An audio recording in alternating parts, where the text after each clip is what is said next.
There's a very interesting trend happening lately of very thin smartphones, high-end design, lower than flagship price points, and a Snapdragon 615 processor under the hood. Last year's Oppo R5 was one of the first, and this year's Oppo R7 takes the trend a step further. I'm Jaime Rivera with Pocketnow, and join us for our first impressions of the Oppo R7.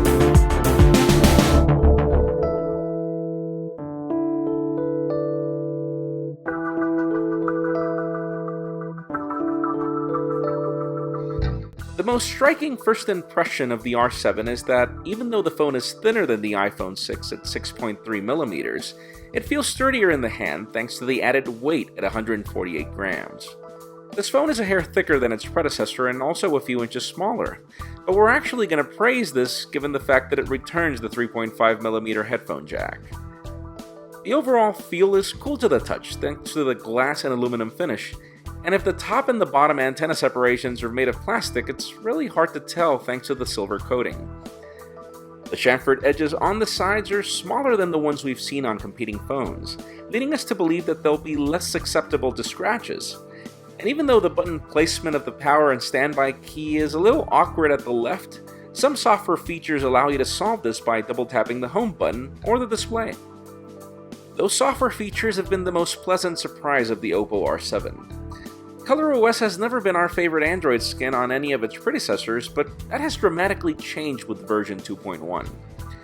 Oppo has opted for a more minimalistic design that does away with most skeuomorphism, and the launcher responsiveness is top-notch no matter how fast you want to navigate. Some of you may be disappointed with the fact that it's still running KitKat, but after so many RAM horror stories on Lollipop, this is actually one of the things that I like the most about this phone.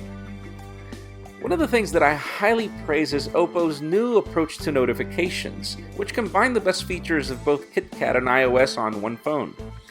You can select which applications you want to notify your lock screen, and you can even control the notification ticker, something completely new to Android, at least for me. So you can choose which applications you want to just buzz your phone, or you can choose which ones you want full notifications from in the app settings. I have noticed some bugs so far in my first couple of days where Oppo's font doesn't behave well with third-party applications, but we'll report back on this problem with our full review. Overall though, my first few days with this phone have been rather pleasant. The battery has lasted through each day of moderate to heavy use, and VOOC Rapid Charging takes the 2320 mAh battery from 0 to 75% in around 30 minutes or so.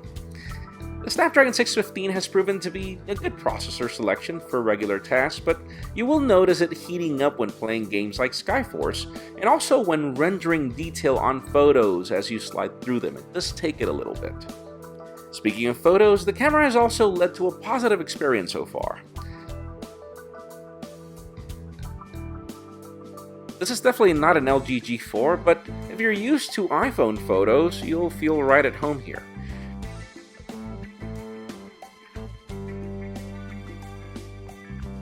Launching the camera by drawing a circle on the inactive display is also a very welcome feature, but it's something that Oppo phones have been able to do for a while.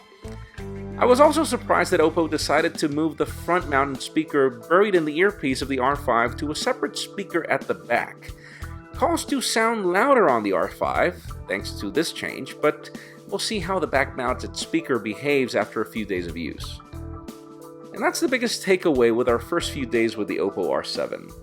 This does feel like a more mature product from Oppo, but a few comparisons in our full review will help us give you our final verdict. For now, make sure you leave us a comment down below with the things you would like for us to test from the R7, and make sure you also follow us on social media. Subscribe to our YouTube channel as well, and you can follow me on Twitter, Jaime_Rivera.